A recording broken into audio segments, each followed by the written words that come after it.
Good morning everyone, welcome to the online class of Target Defence academy.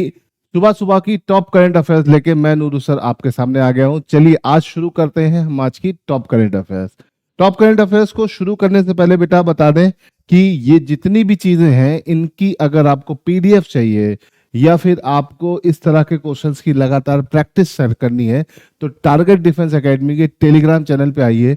वहां पर questions की practice quiz के form में होंगी, साथ ही साथ जो भी करंट अफेयर्स हम पढ़ा रहे हैं इसकी पीडीएफ भी वहां पे रहती है, जिससे आपको पूरा का पूरा तैयारी के लिए सारा मटेरियल एक जगह पे मिल जाता है। तो जिन भी बच्चों को अपनी तैयारी को बहुत अच्छे से बूस्ट करना है वो टारगेट डिफेंस एकेडमी के टेलीग्राम चैनल को बेटा जरूर ज्वाइन करें, है ना। तो आज है 10 तारीख और 10 तारीख की टॉप करंट अफेयर्स को हम आज के साथ आपके साथ डिस्कस करेंगे। ठीक है, आगे बढ़ने से पहले एनडीए का फॉर्म आ गया है और जिन भी बच्चों ने फॉर्म नहीं भरा है तुरंत भर दीजिए। और अगर आपको समझ में नहीं आ रहा है कि तैयारी कहाँ से करें तो टारगेट डिफेंस एकेडमी के टारगेट बैच को आप ज्वाइन कर सकते हैं। ऑनलाइन और ऑफलाइन दोनों तरह से हमारे बैचेस अवेलेबल हैं।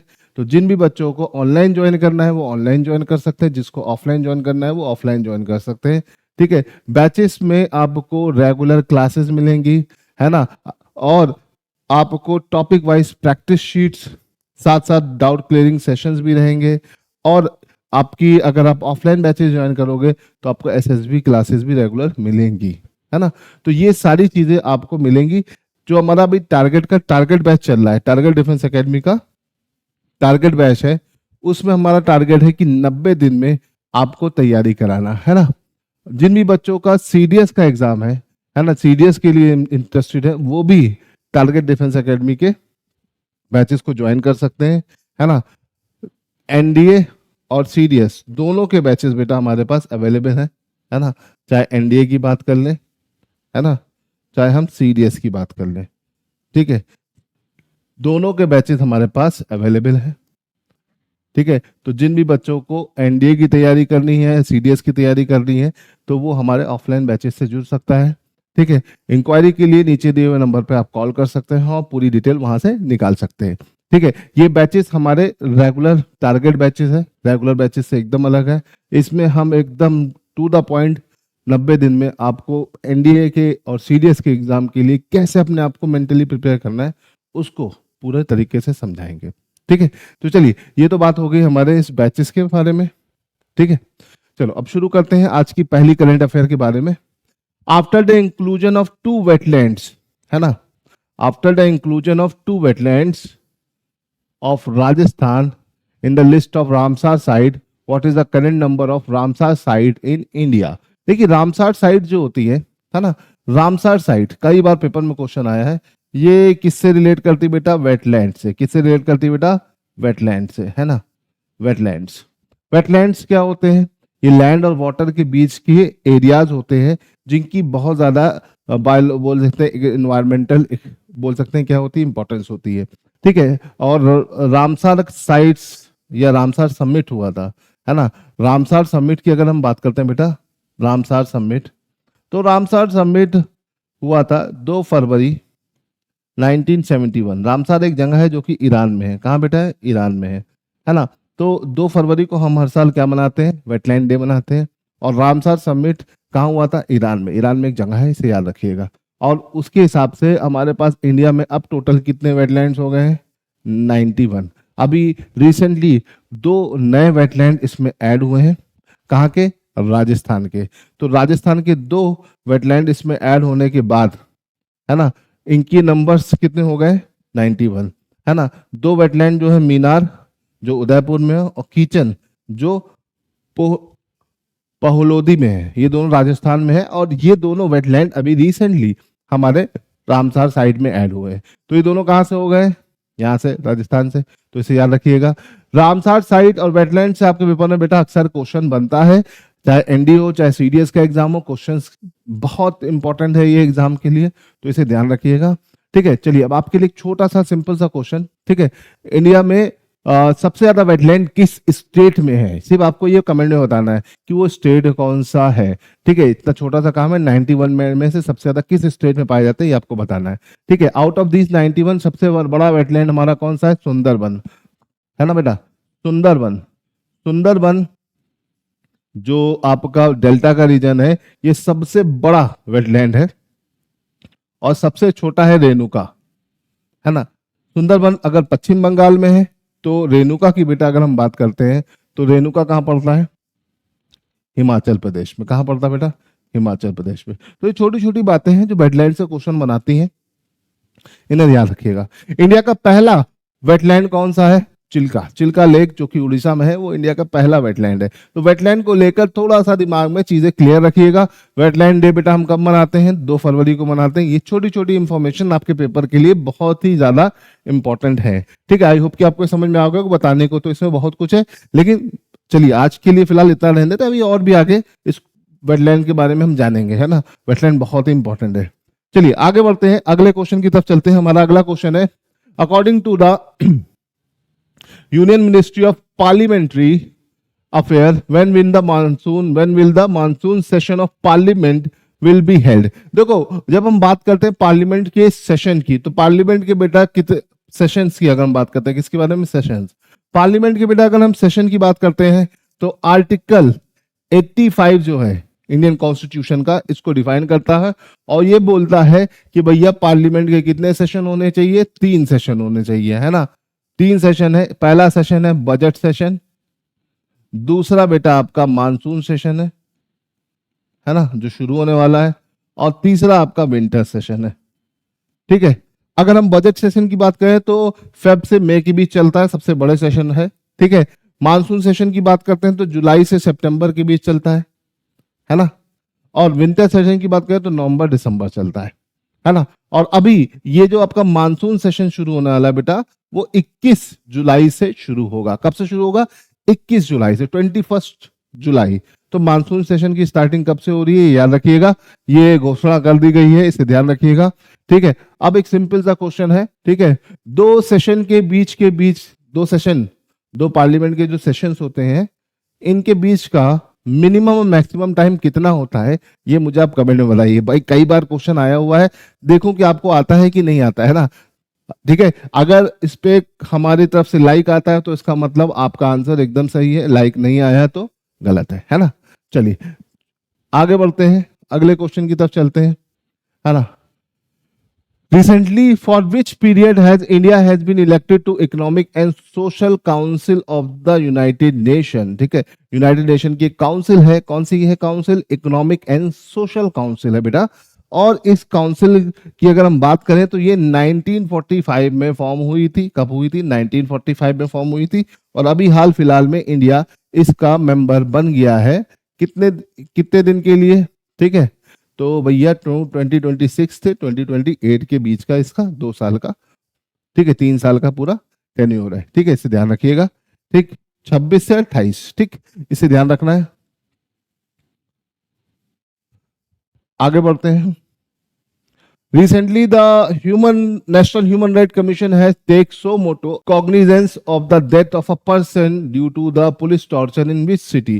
तो भैया हैदराबाद में क्या हुआ? हैदराबाद में एक रिक्शा वाले को पुलिस वालों ने बहुत बुरी तरह से मारा, इतना मारा कि उसकी डेथ हो गई। तो अब नेशनल ह्यूमन राइट कमीशन इसको लेकर बहुत ज्यादा ही एक्टिव हो गया है, ठीक है। रिक्शा वाले की एज 35 थी और कुछ ना कुछ इस पे केस चल रहा था, जिसके चलते बहुत ज्यादा एग्रेशन क्रिएट हो गया और इसको मारा गया और उसकी डेथ हो गई पुलिस कस्टडी में। तो ह्यूमन राइट वॉलेशन हुआ है, तो नेशनल ह्यूमन राइट कमीशन इसके ऊपर एक्टिव हो गया है। नेशनल ह्यूमन राइट कमीशन की अगर हम बेटा बात करते हैं तो ये नॉन कॉन्स्टिट्यूशनल बॉडी है, इसे ध्यान रखिएगा, ठीक है। इसके लिए इंडिया के संविधान में कोई आर्टिकल नहीं, लेकिन ये हमारे ह्यूमन राइट के सुरक्षा के लिए बनाए गए हैं। नेशनल ह्यूमन राइट कमीशन काफी बड़ा ऑर्गेनाइजेशन है ना, तो इसे थोड़ा ध्यान रखिएगा, ठीक। चलिए यहाँ से तो बात क्लियर हो गई होगी, काफी एक्टिव रहता है नेशनल ह्यूमन राइट कमीशन, तो इसे ध्यान रखना है आपको। हाँ, in how many phases will the census 2027 be conducted along with the census of caste? तो भैया सेंसस 2027 कास्ट सेंसस के साथ कितने फेजेस में होगा? तो भैया ये 2 फेजेस में होगा। इंडिया का पहले सेंसस की बात करें, ठीक है, इंडिया के अगर बेटा हम पहले सेंसस की बात करते हैं तो 1872 में हुआ, लॉर्ड मायो के टाइम में, है ना। लेकिन अगर प्रॉपर 10 साल का सेंसस देखते हैं तो 10 साल का ऑर्गेनाइज सेंसस शुरू हुआ 1881 में, है ना।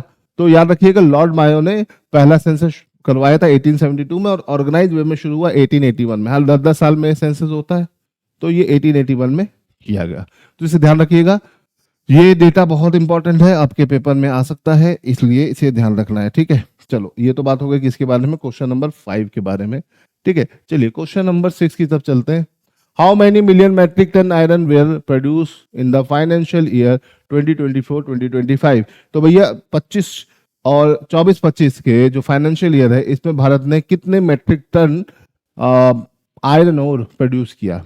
तो अगर हम यहाँ बात करते हैं 289, है ना। आयरन ओर की बेटा अगर हम बात करते हैं तो आपके आयरन्स के जो ओर है इनकी अगर हम बात करें तो इंडिया में आयरन ओर्स काफी सारे हैं। हेमेटाइट, है ना, मैग्नेटाइट, आपका siderite, limonite, all these are the ore of iron, ठीक है। आयरन के ओर में एक खास क्वेश्चन कभी कभी बनता है, इसको थोड़ा ध्यान रखिएगा, ठीक है। इसमें सबसे ज्यादा जो हमारे इंडिया में है वो हेमेटाइट है, एक्टिव, है ना। और इन सब में आयरन परसेंटेज सबसे ज्यादा किसकी है? मैग्नेटाइट की, नियर अबाउट 73%। हेमेटाइट की 70% ही है, और इन दोनों में अप्रोक्सीमेट 40% आयरन की परसेंटेज होती है। इंडिया में अगर हम बात करते हैं आयरन ओर का प्रोडक्शन, तो प्रोडक्शन सबसे ज्यादा कहाँ होता है बेटा? उड़ीसा। उड़ीसा के बाद फिर कहाँ होता है बेटा? छत्तीसगढ़। इनको याद रखिएगा, उड़ीसा पूरे इंडिया का 55% आयरन को प्रोड्यूस करता है, जबकि छत्तीसगढ़ 17%। तो टॉप 2 स्टेट्स आपके सामने है, इसे याद रखिएगा। थोड़ा बहुत डेटा समय के हिसाब से चेंज होता है, तो अगर चेंज होगा तो उसे ध्यान रखिएगा। नंबर 2 वाला ही चेंज हो सकता है, 1 वाला तो नहीं चेंज होगा, ठीक है। तो याद रखिएगा ये आयरन के बारे में आपको जानना है। आयरन बहुत इंपॉर्टेंट ओवर है हमारे लिए, है ना, ठीक है। इंडिया का बोल सकते हैं इकोनॉमी का बैकबोन है, हर एक चीज आयरन से बनी है, तो iron is very important for us. तो आयरन के केमिस्ट्री से लेकर, करंट से लेकर, ज्योग्राफी से लेकर हर एरिया में आयरन का बड़ा उपयोगिता है। ये क्वेश्चन आपके तीनों डायमेंशन को कवर करते हैं। ये देखिए केमिस्ट्री क्वेश्चन हो गया, ठीक है, ये आपका करंट का क्वेश्चन हो गया, ये आपका ज्योग्राफी का मिनरल रिसोर्सेज के क्वेश्चन हो गए। तो इस तरह से देखा जाए तो आपके पास कई अलग अलग डायमेंशन में क्वेश्चन कवर हो जाते हैं। क्वेश्चन नंबर 7 की तरफ चलते हैं। हमारा क्वेश्चन नंबर 7 है, where has youth affair and sport minister doctor Mansukh Mandaviya recently inaugurate the urban adda 2025 conference? देखो अर्बन अड्डा कॉन्फ्रेंस की बेटा अगर हम बात करते हैं तो ये 3 से 5 जून के बीच में, मतलब बाईसाइकिल डे से इन्वायरमेंट डे के बीच में ऑर्गेनाइज किया गया। और ये थोड़ा सा अवेयरनेस का है ना, क्रिएटिंग सस्टेनेबल एंड इक्वेटेबल सिटीज, है ना।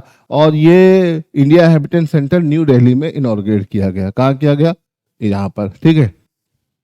इसको होस्ट किया था राहगिरी फाउंडेशन ने, आईसीसीटी ने और नागारो ने सपोर्ट किया। तो इसे याद रखिएगा। इसमें मिनिस्ट्री ऑफ अर्बन हाउसिंग, जल शक्ति एंड रोड ट्रांसपोर्ट ने भी पार्टिसिपेट किया, apart from youth affair ministry, है ना, ठीक है। लाइफ फॉर एनवायरमेंट एक कैंपेन है, इसके चलते ये सारी चीजें चली, तो इसको ध्यान रखिएगा। कुछ चीजें आपको थोड़ा थोड़ा करके ध्यान रखनी है, ठीक है, काफी इंपॉर्टेंट है, इसकी इंपॉर्टेंस आपको धीरे धीरे समझ में आएगी, ठीक है। चलिए आगे बढ़ते हैं। क्वेश्चन नंबर 8 काफी अच्छा क्वेश्चन है। Recently US government has impose a complete ban of the entry of how many countries into US for security reason? तो भैया डोनाल्ड ट्रम्प ने कितने देशों के सिटीजन को बैन कर दिया यूएस में? तो बेटा 12 देश के सिटीजन को फुल्ली बैन किया है और 7 कंट्रीज के सिटीजन को पार्शियली बैन किया है। याद रखिएगा पार्शियली कितने हैं, ठीक है, पार्शियली आपके कितने हैं? 7 है, और फुल्ली कितने हैं? 12 है। अब देखो इन फुल्ली की अगर हम बात करते हैं ना बेटा, तो फुल्ली जो आपके बैन गन हैं उनके नाम भी आपको पता होने चाहिए। इसमें अफगानिस्तान, है ना, आपका सबसे पहले आता है। दूसरे नंबर पे आपका आता है म्यांमार, तीसरे नंबर पे चाड, चौथे नंबर पे रिपब्लिक ऑफ कॉन्गो, ठीक है, गुइना, या गिनी जिसे बोलते हैं आप। फिर आपका उसके बाद आता है एरिट्रिया, ये सब अफ्रीकन कंट्रीज है। हैती, ये आपका साउथ अमेरिका में पड़ता है। ठीक है। फिर आपका ईरान आ जाता है बेटा, ईरान तो आप जानते ही हैं। ठीक है। फिर लीबिया, लीबिया के बाद सोमालिया, फिर आपका सूडान, फिर आपका यमन। ये 12 देशों के लोगों को फुल्ली बैन कर दिया है। 7 कंट्रीज ऐसी हैं जिनमें पार्शियली बैन किया, जिसमें वेनेजुला है ना, वेनेजुला है, और भी बहुत सारी कंट्रीज हैं, इनको ध्यान रखिएगा। ठीक है। क्यूबा है, वेनेजुला है, बेसिकली सेंट्रल अमेरिकन कंट्रीज उसमें ज्यादा है, इन्हें याद रखिएगा। सियरा लियोन आपका अफ्रीकन कंट्री है उसमें, है ना। ये सब है, 7 पार्शियली है। अगर आपको 7 पार्शियली कंट्रीज के नाम पता है तो इसे कमेंट में जरूर बताइए, है ना। ढूंढिए और ढूंढ के मुझे कमेंट्स में बताइए बच्चों, देखें कितने लोग बता लेते हैं। ठीक है, तो इसे ध्यान रखिएगा। कितने हैं आपके? 12। Afghanistan, Myanmar, Chad, Republic of Congo, Guinea, Eritrea, Haiti, Iran, Libya, Somalia, Sudan, Yemen. इसमें कुछ एशिया के हैं, कुछ अफ्रीका के हैं, और आपका एक आपका हैती जो है, हैती कहाँ का है? हैती आपका सेंट्रल अमेरिका का है ना। ये आपका कैरिबियन आइलैंड में से एक छोटा सा आइलैंड है, इसे ध्यान रखिएगा। ठीक है, चलो अब यहाँ से आगे बढ़ते हैं, अगले क्वेश्चन की तरफ चलते हैं। The World Health Organization has joined hand with which country to launch an initiative to tackle malnutrition in Yemen? Socotra island. Socotra island बेटा कहाँ पड़ता है? यमन। ये क्वेश्चन बन सकता है। ठीक है। सकोट्रा आइलैंड के जो बच्चे हैं उनमें 10% से भी ज्यादा माल न्यूट्रिशन है, तो ये एक बहुत बड़ा रेशियो हो गया है, और छोटे बच्चों में इतना माल न्यूट्रिशन होना बहुत ही हानिकारक है, बहुत ही खराब है। और अभी हाल में ही यूनाइटेड अरब अमीरात ने WHO के साथ मिलकर, ठीक है, यहाँ के बच्चों के लिए एक इनिशिएटिव शुरू किया गया, यहाँ के लोगों के लिए किया गया है। ठीक है। यूएई की एक फाउंडेशन है, वो खलीफा बिन जायद अल नयान फाउंडेशन है, इनकी फाउंडेशन है, और इनकी फाउंडेशन ने WHO के साथ मिलकर इन बच्चों के लिए कैंपेन को इनिशिएट किया है, तो इसे याद रखिएगा। काफी बड़ी न्यूज़ है, इंडिया ने भी इसको ऑन एयर किया हुआ है, तो इसलिए इंपॉर्टेंट है। ठीक है। In which state has the railway minister approved the Miraj chord line project under central railway? तो बेटा जहां पे देखो सेंट्रल रेलवे आ गया, तो सेंट्रल रेलवे का हेडक्वार्टर कहाँ है? मुंबई। मुंबई कहाँ पड़ता है बेटा? महाराष्ट्र। सिंपल है। ठीक है। देखो अगर हम बात करते हैं बेटा मुंबई, तो मुंबई की अगर हम बात करें तो मुंबई के अंदर कितने आपके जोन्स हैं? 3 जोन है। ठीक है। अब कोलकाता, कोलकाता के अंदर बेटा कितने जोन्स हैं? इसके अंदर भी 3 जोन है। तो क्या आप मुझे कमेंट में बता सकते हो कि मुंबई के अंदर कौन कौन से 3 जोन है और कोलकाता के अंदर कौन कौन से 3 जोन है ना। Railway zones are very important for your exams, है ना, अक्सर पेपर में आ जाता है और आप परेशान हो जाते हो। इंडिया में टोटल रेलवे जोन्स कितने हैं? 19, है ना। तो सबके नाम आपको पता नहीं होंगे, लेकिन आप ढूंढ के मुझे बताइएगा, है ना। चलिए फिलहाल हम आज के लिए बेटा इतना ही रहने देते हैं। ठीक है, टॉप 10 क्वेश्चंस हो गए, आज के लिए इतना रहने देते हैं। जय हिंद, मिलते हैं अगली क्लास में कुछ नए करंट अफेयर्स के साथ। तब तक अपना ध्यान रखिएगा और पढ़ते रहिएगा।